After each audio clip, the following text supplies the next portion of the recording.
so excited to be doing the live meal planning event. This is just so fun.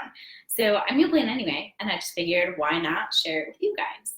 Of course, it's going to look a little bit different when I'm trying to explain to you my process and when I'm trying to have the camera show what I'm doing.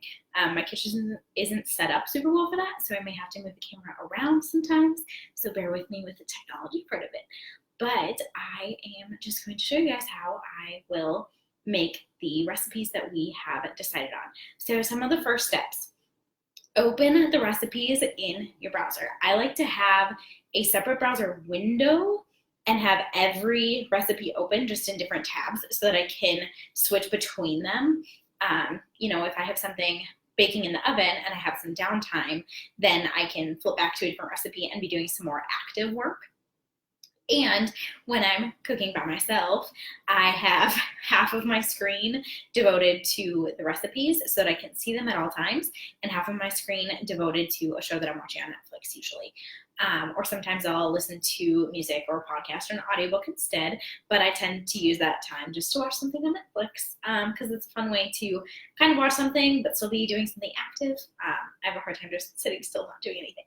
So anyway, you can structure this however you'd like. If you want me on half your screen and the recipes on half your screen, I think I'm actually going to do that right now so that I can see myself and see the recipes so that I know what we're working on here. If you guys have any comments or questions during the live event, please, please, please put them in the comments, and I will do my very best to reply to you while we're live, or to reply to you later if I can't get to it during the live, or if you watch during the replay. Let me know, put a little comment in, say, hi, I'm watching live if you're watching live, or say, hey, I'm catching the replay if you're catching the replay. I just love engaging with you guys, so I would love to follow up with you if you watch live or if you watch the replay. Okay, so now that you have all the tabs open, make sure that you have all the ingredients pulled out. This is especially helpful because you actually get to confirm that you have all the things that you need. You don't want to get halfway through a recipe and then find out you don't have a crucial ingredient. Now, that shouldn't happen very frequently if you've been meal planning well, especially if you do the kitchen inventory and put the grocery list together following those printables I gave you guys earlier in the week. I will put another link for that in the description, though, if you want that for future use. But occasionally you find that you use something else up and you forgot, or maybe someone else in your home used it up and you just weren't aware of it, or whatever the case may be. Or maybe it's just like not prepped. It was in the freezer and you thought it was in the fridge kind of situation. And it just is really helpful to know at the beginning what things you're maybe short on, what things you may have to substitute for that sort of situation. Like I just discovered, I don't have chili powder, but I have chipotle chilies in adobo, and I can make that work for the tacos. So if I wouldn't have realized that at the beginning, it would have been more stressful in the moment. So just pull out all the ingredients, make sure you have everything that you need for all of the food. And then think about what you can do, like what you can have going in the background while you prep other things. For instance, you can preheat the oven, you can drain and boil your chickpeas, and the amount of work that we're going to do really depends, or I guess the amount of work that you are going to do really depends on what your goal is, how far in the process you want to get with the meal prep. If you simply want the breakfast cupcake like batter made, but you don't want to bake them yet, or if you want them baked so that they're just ready to eat throughout the week.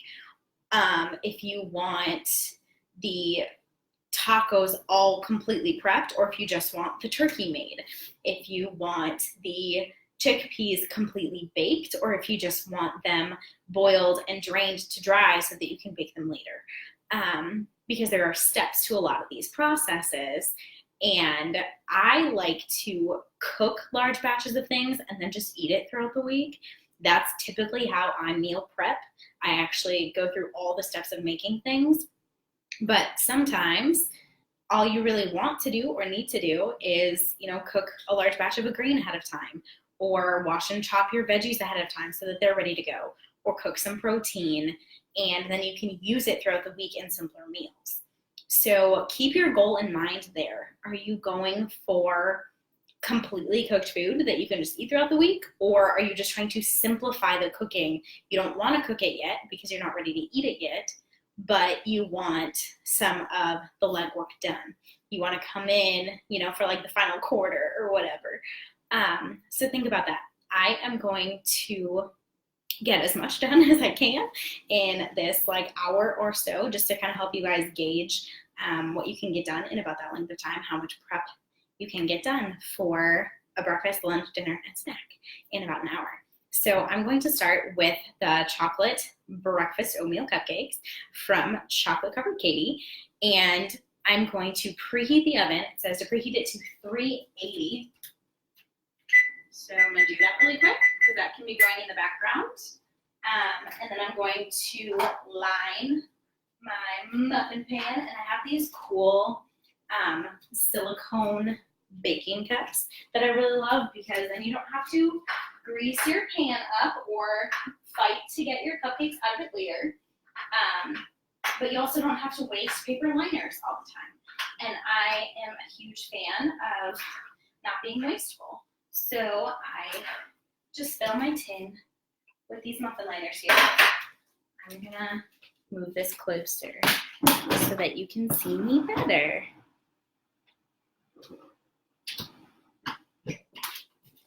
Okay, hopefully that's a little bit better. It's still a little far away. So now that I have the oven preheating, I have that going. I have my crock pot plugged in for the turkey, but before I get too far with that, I had my chickpeas soaking. And so I just drain them, and I just use the lid for that most of the time, because then I don't have to dirty a strainer. It's almost dish to wash. And you just fill it with new water. And my pot is going to be very full because I have a lot of chickpeas in here. I have the chickpeas for the orzo salad and the chickpeas for the roasted chickpeas. So I'm not going to put the lid back on it, or it will boil over. But I'm going to get those boiling, and then I'm going to get the turkey started here. Okay, so one of the best things you can do for meal prep is to get things chopped, because that can take way more time than it actually should, right? You think, oh, that's not a big deal, but actually it can take quite a while. So I am going to get some of the things chopped here, but what you want to do is look at the instructions and see if you're actually going to make it, which I am. I'm not just chopping things and sticking them back in the fridge. What things you need first, because those are the things that you need to prep first, right? So you need to put the onions and the turkey in the pan, and then like the garlic and the spices and everything come later. So really, I just need to chop my onion. So I'm going to do that over here. Hopefully it does not make my eyes water too badly. Do you guys have that happen? Do your eyes water when you chop onions? I feel like that happens to some people, but not to everyone. And it's so bizarre to me. It didn't used to happen to me. I used to be totally fine. And then my friends started talking about it a couple years ago, and I swear since then I have not been able to chop an onion without it bothering me. But oddly enough, it's much worse. I have a much stronger eye-watering reaction when I wear my glasses as opposed to when I wear my contacts. It's like contacts provide a barrier to my eye or something, and the onion doesn't irritate it as much or something like that. I don't know. That's my theory. Anyway, if you guys have any comments or, ideas or theories along those lines, let me know, because I'm really curious about this whole onion crying thing. When I wear my glasses, I can get chops in, and then I have to go wash my hands because my eyes are watering so badly I can't see what I'm doing, and I'm terrified that I'm gonna cut my finger in the process. So yeah, that's fun. I pretty much chop onions when I have contacts in. I try really hard to do it that way anyway. So all I'm doing is just chopping my onions. It doesn't have to be perfect. I really don't think most things in cooking need to be perfect. Baking has to be more precise because of chemistry, especially if you're trying to get things to rise, or if you're using yeast that needs to bloom and then the dough has to proof and all of that. That's much more precise, but most cooking actually has a lot of wiggle room in it, which is great because that means that you can customize things based on what you have around the house, or what you like and don't like, or food sensitivities and dietary restrictions, all kinds of things like that. It's so customizable. And if you guys looked at the grocery list that I provided for this week for these recipes, I put just a few notes at the bottom for some really easy adaptations, just so that you can make these recipes work for you. And of course, you can do that with tons of other recipes. You can substitute the protein, like one protein for another. You can swap one veggie for another, or one grain for another. Sometimes you might need to adapt other things. If you swap long grain rice for like short grain rice, the cook time might be different. So keep that sort of change in mind. But otherwise, so many things can be changed and adapted with very little work. All right, so I'm gonna get our frying pan, and it says heat or add olive oil to the large skillet, and I have a really big bottle of olive oil here because I use so much of it. It is worth it to me to buy the big one. So that's one of my other tips for grocery shopping. If you are going to use a large quantity of something, buy it in bulk when it's available. If you're not going to use it, or if you don't have room to store it, then don't buy the big size, right? Because you don't want stuff to go bad.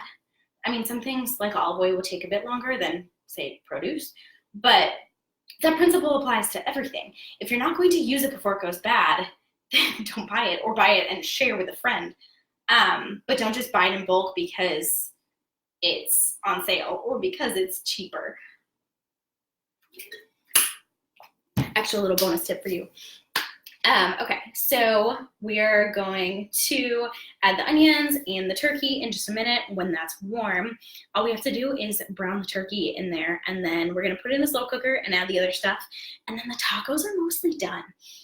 Because tacos are such an assembly line kind of thing. And the actual recipe for this was really good. It has some very simple things that you can use for the assembly process. They call them toppings. So there's tortillas, grape tomatoes, shredded cheese, avocado, shredded lettuce, sliced jalapeno. You can really put, whatever you want on your tacos. And that's one of the beautiful things about tacos and why I love them so very much. So those kinds of things can be prepped. If you need to cut any tomatoes or shred any lettuce, that can definitely be done. But those are pretty easy things to do later in the week when you're about to eat your tacos. So I'm not going to go through those tonight. I'm going to let you do that on your own. I think you all can handle that. I'm pretty confident in your ability to do that. So now that we've got this started a little bit, just going to make sure the oil's coating the pan so nothing sticks too badly. We're going to take our turkey that we thawed. I like to thaw mine in the fridge as long as possible, and then in like a bowl of warm water if it still feels frozen. But I just snip off the end of the tube and put it in the pan, and then we'll put the scissors in the sink to clean them up later.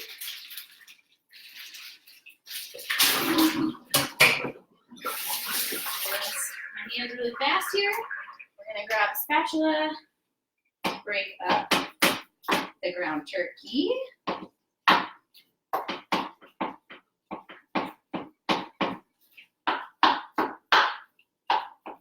This is what I love about meal prep. You can be multitasking. My oven is warming up. I had frozen bananas for the breakfast cupcakes in the sink, also thawing so that they're softer and can be mixed into the dough. I have my chickpeas warming up, and they will at some point boil here. And now I'm making the meat for the tacos. And that's one of my other tips for you with meal prep. You don't have to go one recipe at a time. If that makes you feel scatterbrained, flipping between recipes, then you don't have to do it. But you can, if you find it saves you time, which it generally does, just to leverage that kind of downtime. So if you have things going that are more passive, like something baking in the oven, or cooking in the crock pot, or a pressure cooker, an Instapot, a rice cooker, that sort of thing, or even just boiling on a stove, something that does not require your effort in the moment, then find something else to do with that time, and you will save time. I also like to use that time to wash dishes if I can, so that I don't have to leave all the dirty dishes until the end.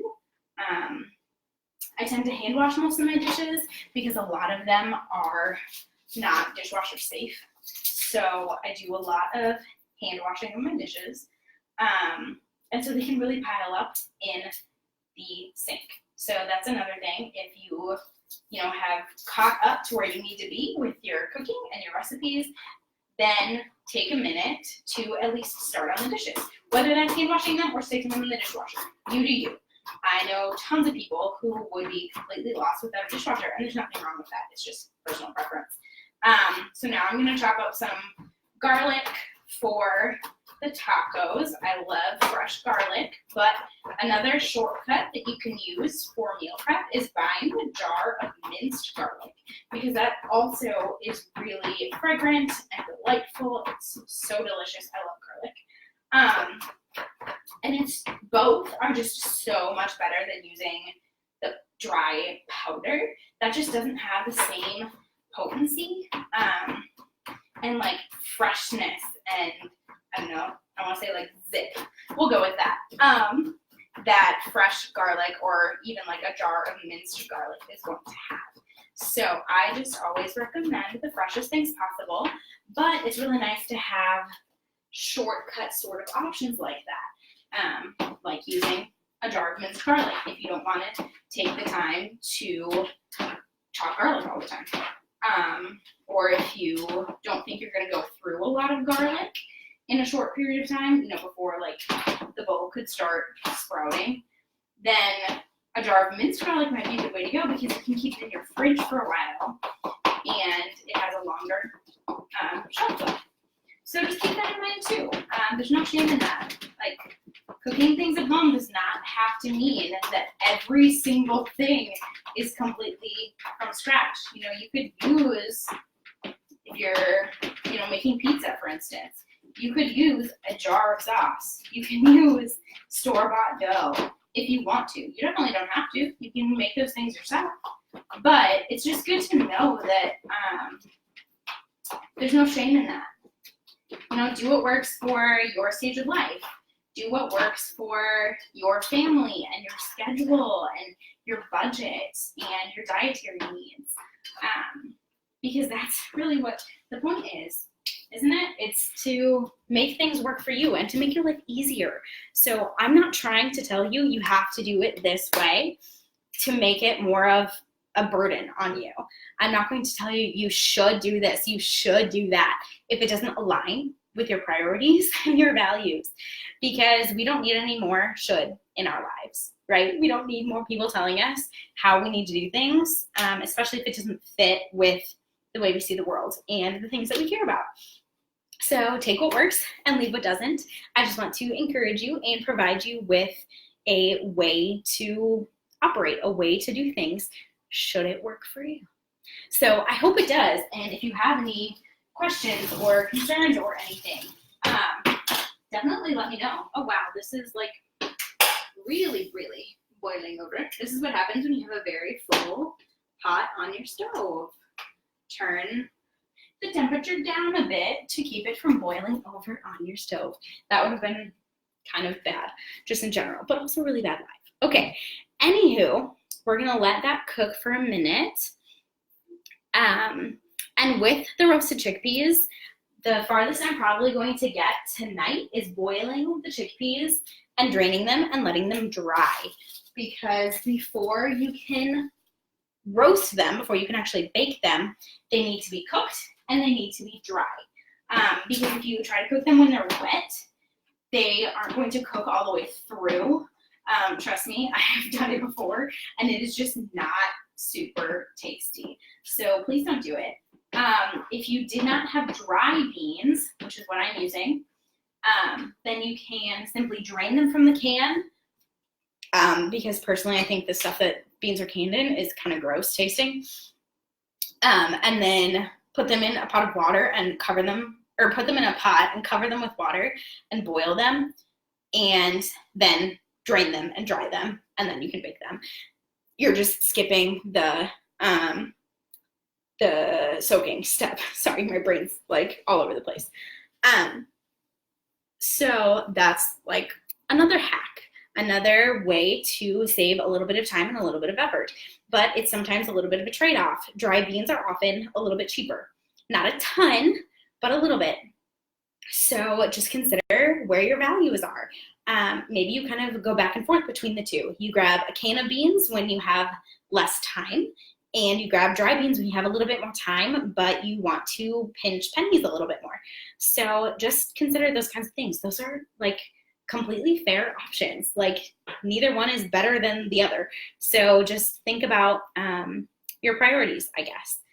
And then for the pasta here, what we can do is chop the garlic and make the dressing. I like making dressings ahead of time because they usually keep for a little while. You definitely don't want to put dressing on most things early because they can get really soggy and gross. Cool, the oven's preheated. But we can cook the orzo, and we can chop some of the veggies and the herbs and just keep the dressing and the salad separately, and then you can put the dressing on the salad when you eat it. I do that with green salads too. It just really helps it not get soggy and nasty, and no one wants that, right? That's how we get ruined on salads. That's when they like really start to sound gross, is when we've had a bad experience with them. So I'm gonna grab another pot here in just a second. I'm just trying to remember to stir my turkey here and continue chopping it up. It's starting to turn brown. But I'm gonna grab another pot and some water.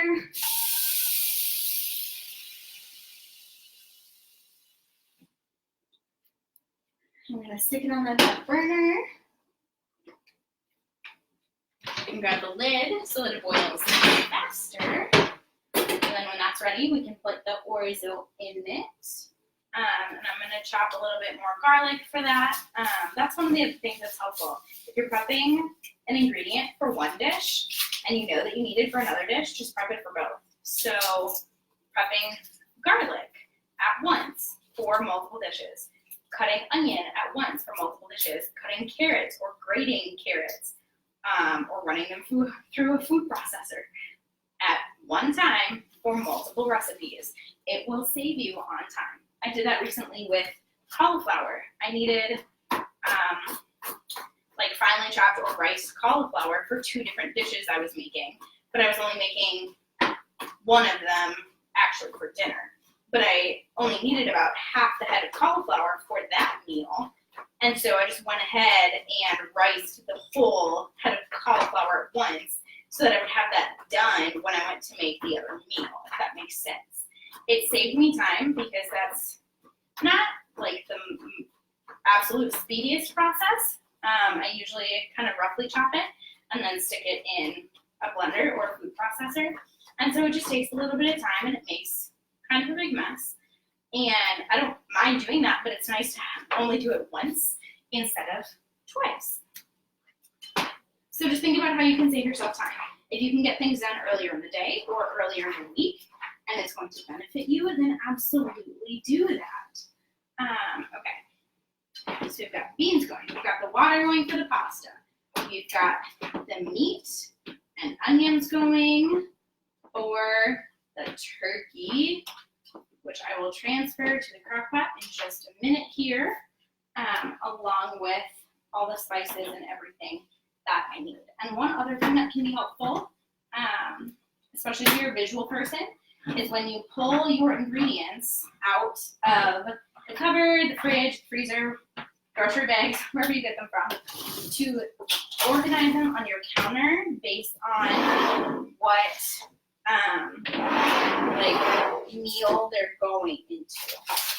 So if I were to do that, which I did not do, then everything for the orzo would be in one pile, everything for the cupcakes would be in another pile, and everything for the tacos would be in yet another pile.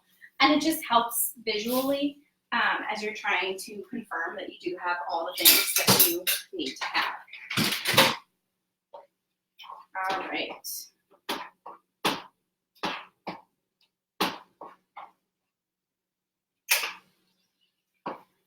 So now that this is done, we're just gonna put it in the crock pot.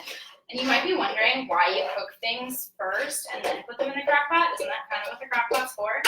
Yes, but it's hard to get any kind of browning or searing or grilling kind of effect in the crock pot. So sometimes it's like, well, it's always worth it, but sometimes I have to remind myself that it's worth it to cook things in a pan first, especially if it's a one pan situation. It's not really that bad. Okay, so transfer to the slow cooker, add in the garlic, the tomato sauce, the cumin, the chili powder, the oregano, basically all the things. So we're gonna add in the garlic. Remember, if you chopped garlic for more than one dish, to only put in as much garlic as you need for this single dish. And I'm terrible, I don't measure most things when I'm cooking. You totally can if that makes you feel more comfortable, if you're a little worried about things going awry or tasting horrible. If you don't, I feel that the more often you cook, the more you get the feeling for how much of anything you should put in your food. If that makes sense. So you could just kind of get the experience. I just threw in the cumin. I'm going to put in a little bit of cayenne. And these things are like, the amount is kind of up to you, especially if it says optional, which it does with the cayenne. I'm going to put in some paprika. I'm going to put in some oregano.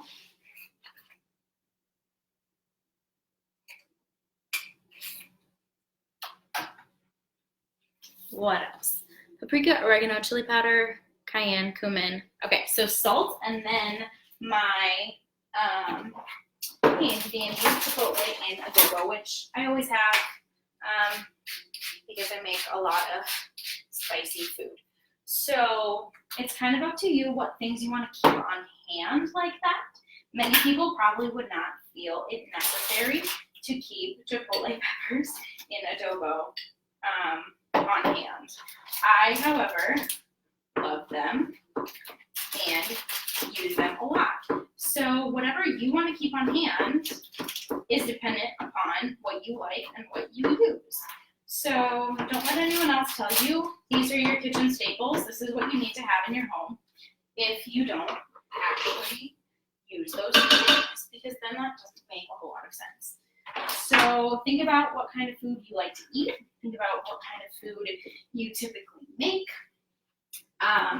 and go from there. See, what's required to make your favorite dishes. We're gonna add in the tomato sauce. So that was all the spices, the garlic, the salt, my chipotle peppers, and adobo sauce. You probably have chili powder. You follow directions.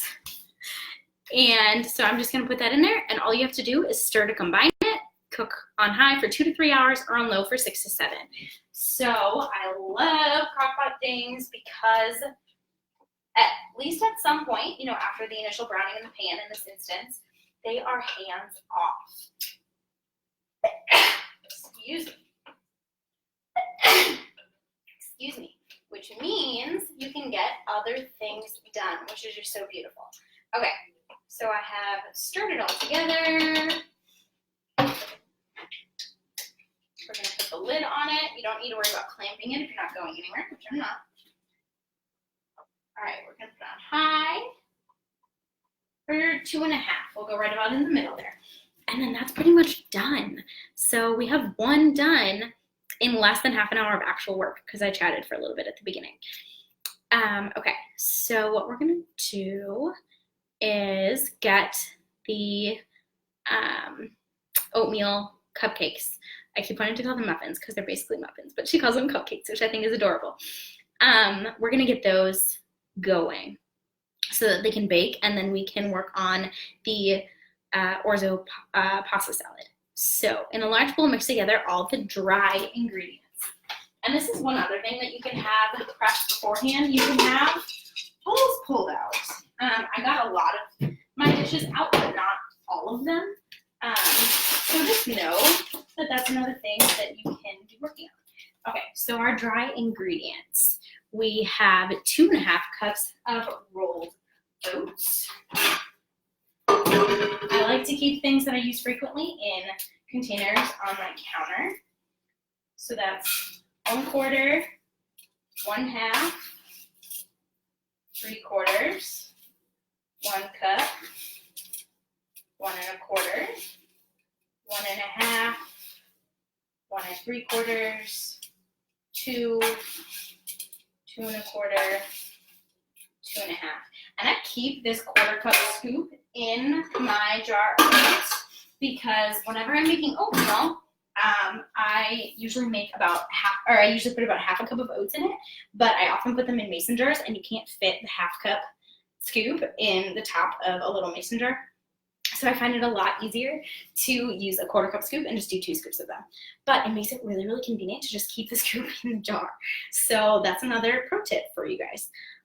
Okay, so everything, the salt and the cocoa powder are dry ingredients. Okay, so we're gonna put in about 1/2 teaspoon of salt. Again, I kind of eyeball this. You are welcome to measure it if it makes you feel better.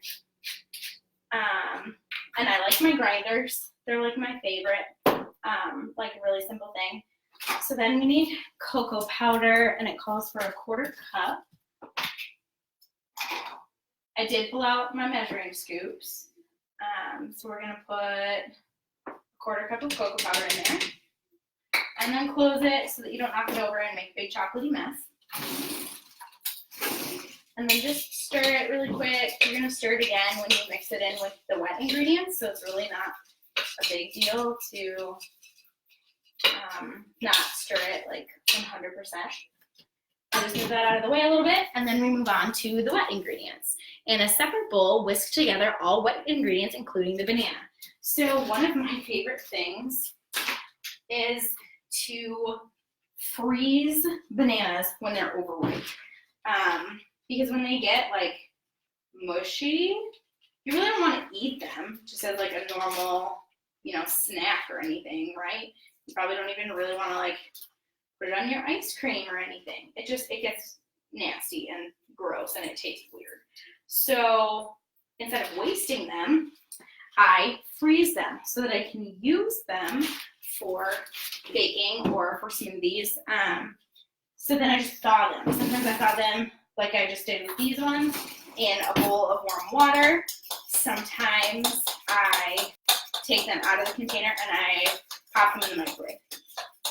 Whatever works best for you.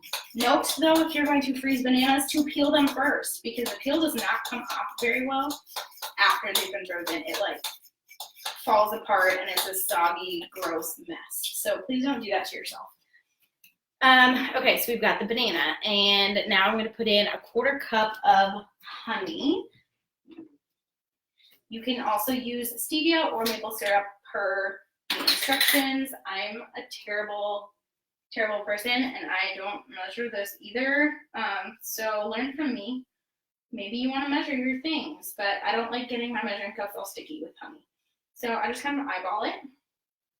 And I have my honey in a glass jar so that if it crystallizes, I can submerge the whole thing in water to thaw it. And I learned that lesson the hard way. 2/3 of a cup of water.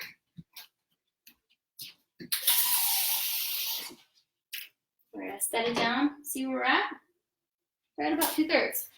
You can always add more, but you can't really take any out, so keep that in mind. Some vanilla, right? 1.5 teaspoons. All right, so there's a 1/2 teaspoon. 1, 2, 3.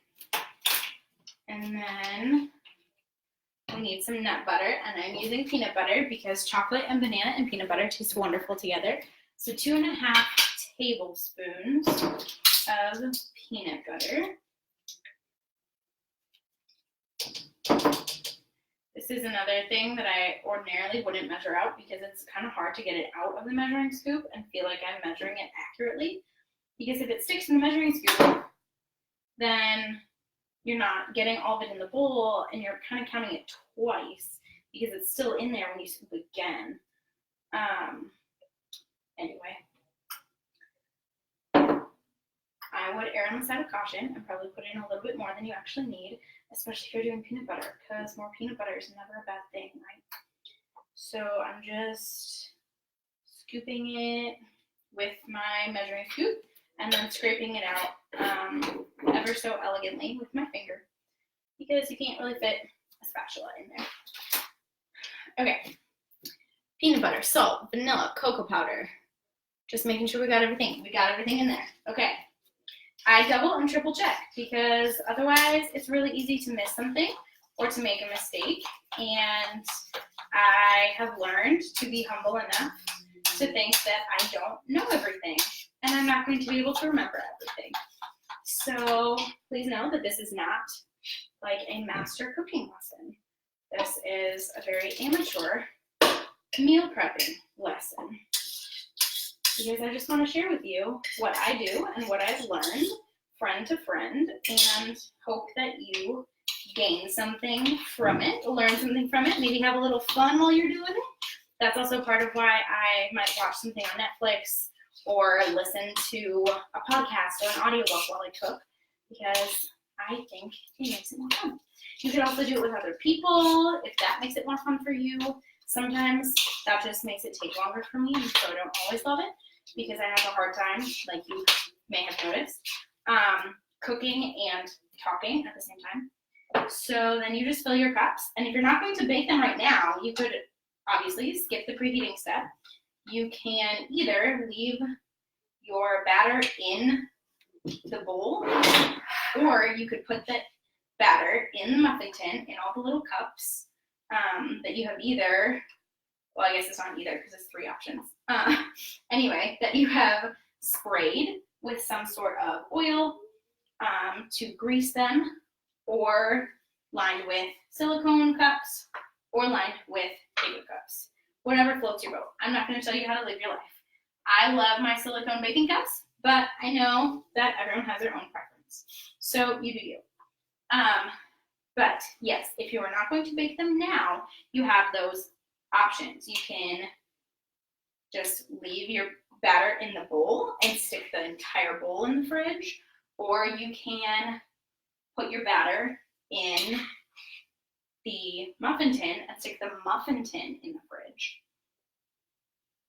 My personal preference is to cook the muffins and then either keep them and eat them, for the next few days, or, and sometimes I do kind of half and half, freeze them to eat later. Because most fresh things, like baked goods, don't keep super duper long because they don't have all the nasty preservatives and things. So it makes sense, but it's kind of unfortunate. You don't want your food to go bad before you can eat it. So I will often keep half of whatever I made out, and so that I can start eating it in the next few days. And then I might put half of it in the freezer and just pull it out like a day or so before I need it. So I'm just going and filling my little muffin cups with this lovely peanut butter chocolatey mixture that I kind of just want to eat, which you totally could. I'm not going to judge. I won't even know unless you tell me. Now I kind of want you to tell me. So tell me if you just like eat your peanut butter chocolate batter. And my water's boiling, so I'm going to put my orzo in just a second.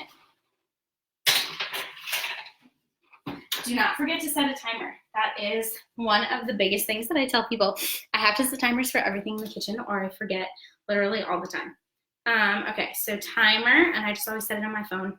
It says bake for 21 minutes, then don't open the oven door, but turn off the oven and let the cupcakes sit in the closed oven an additional 10 minutes.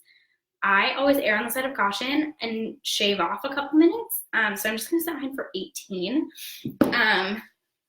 Because I never want to overcook things. And I actually think, now I may be wrong, so don't take my word for this as like, you know, pure truth. But I actually think with the silicone baking cups that things might need to bake just a little bit more because I think it makes it like retain a little bit more moisture. It doesn't absorb it like the paper liners. And there's like an additional barrier between the food and the pan. So I feel like it doesn't heat through quite as quickly or something. I don't know. Still trying to figure it out, but take that into consideration. Okay, so there's a timer going for that. Now we're going to cook the orzo, which coincidentally is the first instruction on the website. So cook the orzo according to package directions, which is probably just normal pasta directions. Yep, okay. It says for al dente, boil for 9 minutes. That's just a helpful tip to look at if you're not familiar with a particular food in general, just to look at the package. Like I haven't made orzo before. I've made plenty of other kinds of pasta. And I'm not, going to make the entire box because I don't think I need to. I'm cooking for one with this meal prep. And so I'm going to just make what I can eat. And I actually could probably use a little bit more water in there. So with my handy dandy measuring cup that only has water in it, you want to make sure that you're not like mixing things too much. You can always just add more water.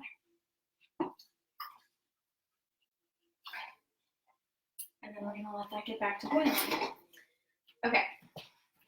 Again, I like to kind of try to keep my spaces clear so that I feel like I have enough room to work. But our turkey's going, our muffins are going, our beans are ever so slowly going so that they don't boil over. And then we get to just prep the veggies for the orzo. And I'm going to grab another clean cutting board because mine got the cupcake fat on it and chipotle chili. And I don't really want that in my pasta salad.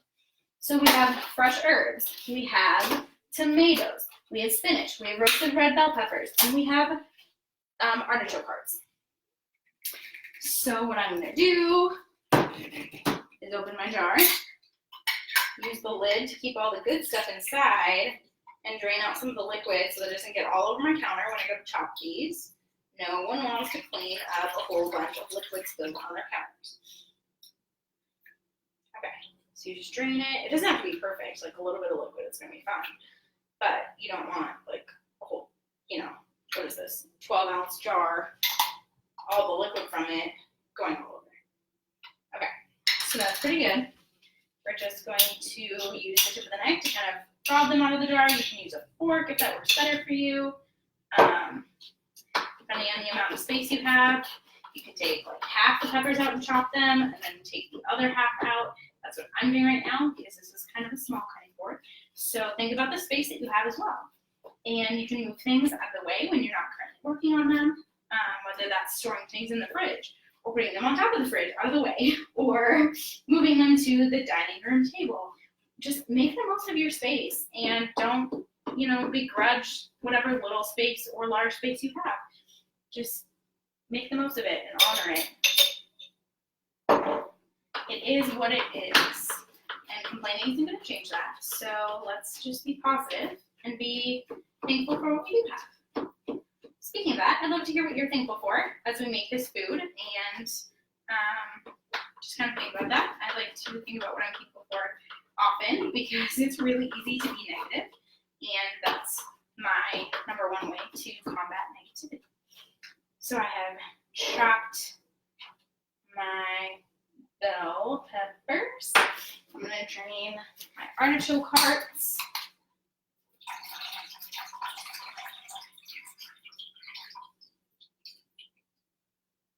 And once the orzo is cooked with this one, it would be relatively easy to put it together during the week, much like the tacos. But because we have a little bit of time, I'm going to go ahead and just do it now. But I want, I guess the jar will work for now. The salads, the orzo salad goes in a jar anyway. That's the way that you kind of store it, or the suggested method. Of course, you don't have to do that. But that means I'll be dirtying this jar anyway. So I'll just put the peppers in it for now so that I can have my cutting board back for the artichokes. It doesn't have to be perfectly cleaned off because they are going in the same container in the end. So the flavors can totally mix and it'll be fine. I just wanted some more space. Again, do what you can to make more space for yourself. And these are kind of chopped to begin with, but yours may not be. Maybe you bought a whole artichoke. Maybe you bought larger pieces of artichoke. I don't know what you did. I don't know your life. So just chop your artichokes, put them in the jar too, or a mixing bowl, or whatever you want to put them in. And they're just going in a jar for now because it's what I had in my dish strainer, so it was convenient. We just drop those. We've got the pot of orzo started. Turkey's going strong in the crock pot. The cupcakes are baking in the oven. And the chickpeas are cooking. And I will use some of those chickpeas for this Mediterranean salad, and the rest of them will be dried for roasted chickpeas. And once they're dried, then you can preheat the oven. You can season them with olive oil and sea salt and rosemary according to the recipe. You can also add in thyme. I love rosemary and thyme together, so that's just an addition of my own that I think would taste fabulous. I've actually done it in the past, and it's one of my favorite flavor combinations for roasted chickpeas. There are also a whole bunch of other flavors you could try if you're not into rosemary and or thyme. So that's another way that you can customize things, is simply by changing the spices that you use if you don't care for what the original recipe calls for. I'm going to put the lid on for a bit to get that to boil faster. And then I'm going to rinse the tomatoes. I just rinse them right in the container and then shake them out. And one thing that I have learned is that it's a lot easier for me to cut tomatoes and other slippery things with a serrated knife, the kind that you would use for bread. Mine's shorter than a bread knife often is, but it just works so much better, in my opinion, than like a chef's knife. So maybe you agree with me, maybe you disagree with me, but that's just something to consider if you're just starting out, maybe if you don't normally spend a lot of time in the kitchen, or if you don't cook with tomatoes very often, for instance, or if you just always have struggled with chopping tomatoes and you didn't think about why. So I like to use a serrated knife because it cuts through the skin better, in my experience. Again, I'm no pro, but I do cut my fair share of tomatoes for the different dishes that I make. So based on the size of these tomatoes, some of them are getting quartered, some of them are only getting halved, and because they're not getting cooked, it's really not a big deal if they're all the same size. Generally, when you cook things, especially if you're baking them, you want things to be the same size so that they cook evenly. for instance, if you're cooking sweet potatoes on a sheet pan, you want to make sure that you dice your potatoes evenly so that all the chunks of potato cook at the same rate and reach the same level of doneness, so that you don't have some that are fried to a crisp and some that are still hard in the middle because they haven't cooked all the way through yet. But when you're using something as a component raw, like in a salad, it doesn't necessarily need to be like completely the same size all the time. Hopefully that makes sense. It's just, again, one of those things where you do not have to have things perfect, which I love, because who has time to stress about their food being perfect? Now, I like it to be delicious, and I like it when it's pretty, and I really like it when I can feel good about eating it because there's food that's nutritious. But I don't have time to make it perfect. I don't have time to measure everything out to the last, quarter of an ounce, or plate it beautifully every time I cook, or worry about it being just gorgeous. And I think that's okay, because we have different priorities. My priority is to cook healthy food that doesn't make me spend my entire day in the kitchen. And I like trying new things, but I don't worry about it looking gorgeous all the time. Some people have a knack for that, and I applaud them for it. We need those people in our lives. They inspire us to make delicious food. I mean, I probably wouldn't have picked the recipes that I picked if they didn't have pretty photos, to be honest, because a lot of us are visual people. So when we want to make something, we want to know what the end product's going to look like, and if it doesn't look appetizing, then we probably don't want it, even if it sounded good conceptually. So I recognize the value of pretty food. I recognize the value of beauty in general. And I think that having colorful food is great. I think that does a lot aesthetically, which is why I like using a lot of different fruits and veggies, because they can be very vibrant in color. I love tricolor carrots or purple sweet potatoes, or different colored bell peppers, and throwing in like green beans or zucchini or yellow squash to get a different color in there.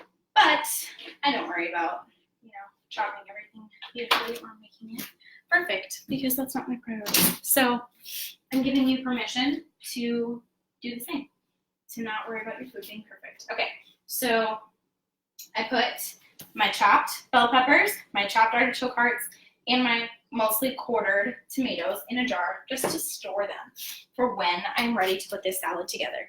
And just full disclosure, I am omitting some of the ingredients. I'm omitting the olives, the feta, and the pine nuts. Pine nuts are just kind of expensive, and I don't think they're necessary here. And I'm not personally a big fan of olives or feta. They could very, very easily be added, but I don't think it's necessary. So I'm omitting it. But most of this is done then. We only need the fresh herbs and the pasta to be done and the chickpeas to be done. And then you just mix it with spinach and the dressing. So I also like to put dressing in jars. I usually use the smaller ones. So dressing's pretty simple. It's just, what is that? Half a cup of olive oil. And you can eyeball this too. I often do, because you can always taste and adjust your dressing. It's pretty easy to do. So we're going to put in the olive oil. And then I'm just using lemon juice because it's a lot easier than zest and juice of a fresh lemon, although I'm sure that would taste much better. So I'm just going to put a little bit of that in. And then 2 tablespoons of balsamic vinegar. Another favorite of mine. Whoa, that kind of went everywhere. And I'm just going to guess at that. 1 clove of garlic, and then salt and pepper to taste. So this is where the rest of my garlic is going that I chopped before when I was chopping garlic for the tacos. Hooray for only having to chop once, basically. And So you put in the garlic, and then you put in salt and pepper to taste.